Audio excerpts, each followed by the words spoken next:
Hello friends, இன்றைக்கி நம்ம என்ன பார்க்க போகிறோன்னா, என்னுடைய பழைய மானிட்டர் வந்து ரொம்ப ப்ராப்ளம் கொடுக்கறதுனால நான் புது மானிட்டர் ஒன்று வாங்கிட்டேன். Zebronics A24 full HD monitor.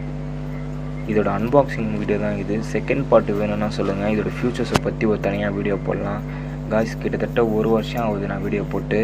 ஏன்னா என்னால் வீடியோஸ் வந்து என்கிட்ட ஃபோன் இல்லை. இப்போ தான் வந்து எம்ஐ ஃபோனை வச்சுக்கின்னு இப்போ பொறுமையாக ஒன்று ஒன்றா பண்ணிக்கிட்டே இருக்கேன். உங்களால் முடிஞ்ச எனக்கு சப்போர்ட் பண்ணுங்கள் காய்ஸ். நம்ம சேனலு இது மோஸ்ட்டாக இது வாங்குறதுக்கு காரணமே வந்து ஒரு கேமிங் கோர்ஸு தான். இதோட ப்ரைஸ் பார்த்தீங்கன்னா 8200 ரொம்ப ஷாக்காக இருக்குது எனக்கு.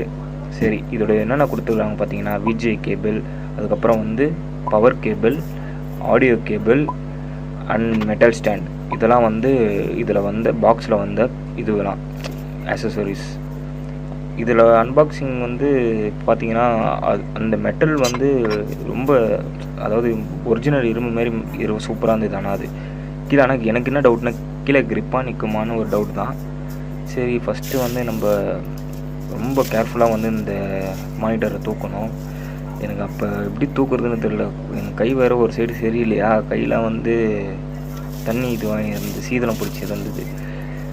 சரி, கீழே பார்த்தீங்கன்னா வந்து அதோட மேனுவல் புக் இருக்குது. அதெல்லாம் படிக்க தேவையில்லை. நம்மளுக்கு என்ன, அது படித்தானா படிக்கலன்னா நம்மளுக்கு என்ன, நம்ம அன்பாக்சிங் வீடியோ பார்த்துட்டு போதுமே. சரி, அன்பாக்சிங் பண்ணி ஆயிடுச்சு. இதுதான் வந்து மானிட்டர். என்னோடய ஃபேஸ் தெரியாதுன்னு நினைக்கிறவங்களுக்கு ஃபஸ்ட்டு இது வாய்ஸ் அவுட் தான் கைஸ், லைவ் வாய்ஸ் அவுட் இல்லை. ஆல்ரெடி நான் வந்து வாய்ஸ் அவுட் கொடுத்துட்டேன் இந்த வீடியோவை. ஜிப்ரானிக் பியூர் பிக்சல்னு இது பண்ணிடுங்க. இது இந்த ஸ்டாண்டு போகிறதுக்கு தான் போதுன்னு ஆயிடுச்சு. ஆனால் எப்படியோ போட்டேன் அந்த ஸ்டாண்டை. ஆனால் கொஞ்சம் கேர்ஃபுல்லாக இது பண்ண காய்ஸ். ஏன்னா வந்து அதில் டெம்பர் கிளாஸு அந்த மாதிரிலாம் இல்லை. ஒரு ஸ்க்ராட்ச் கார்டு மட்டும் தான் விட்டுருப்பாங்கன்னு நினைக்கிறேன். சரி, அதுக்கப்புறம் வந்து அந்த மெட்டல் ஸ்டாண்டு போகிறதுக்கு தான் கொஞ்சம் டைம் ஆகிடுச்சு. இருந்தாலும் போட்டு முடிச்சாச்சு. இதுக்கப்புறம் வந்து power cable and VGA cable இது இன்ஸ்டால் பண்ணுறதுக்கு தான் கொஞ்சம் டைம் ஆகிடுச்சு.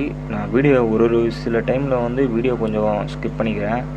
ஏன்னா வந்து ஃபுல்லாக போட்டால் உங்களுக்கே போர் அடிக்கும், நீங்களே ஸ்கிப் பண்ணுறீங்க வீடியோவை. அதனாலேயே வந்து நான் வந்து கொஞ்சம் வீடியோ ஸ்பீடு கொஞ்சம் இது. மொத்தம் இந்த வீடியோ பார்த்தீங்கன்னா ஒரு 13 நிமிஷமாகிடுச்சு வரும்.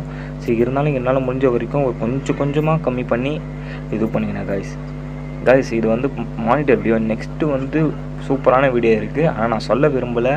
ஆனால் நான் வந்து பொறுமையாக உங்களுக்கு ஒரு சர்ப்ரைஸாக இருக்கட்டுமே காய்ஸ். நம்ம சேனல் நீங்கள் சப்ஸ்கிரைப் பண்ணிங்கன்னா உங்களுக்கு வந்து எப்படி சொல்கிறது, இன்ட்ரெஸ்டிங் வீடியோவும் அதேமாரி யூஸ்ஃபுல் வீடியோவும் உங்களுக்கு கிடைக்கும்.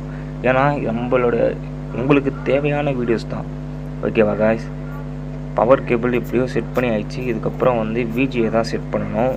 விஜே வந்து முதல்ல பார்த்தீங்கன்னா வந்து நம்மளோட மானிட்டருடைய பேக் சைடில் இருக்கும். அதை வந்து செட் பண்ணி ஆயிடுச்சு. அதுக்கப்புறம் நம்மளோட டிஸ்க்டாப் விஜே கேபிளை அதில் செட் பண்ணோம். ஏன்னா நம்ம சிஸ்டமில் வந்து செட் பண்ணால் தான் அது, ஏன்னா சப்போஸ் நம்ம HDMI கூட செட் பண்ணிக்கலாம் அதில். இருந்தாலும் வந்து விஜேயில் இருக்கிறது வந்து ஒரு பிளெஸில்ஸும் சூப்பராக இருக்கும், குவாலிட்டி இருக்கும். HDMIலேயே நீங்கள் போய் அந்த கேபிளோட ரேட்டு சொன்னீங்க வச்சிங்கன்னா, கேபிளோட ரேட்டு அதிகமாக இருக்கும்.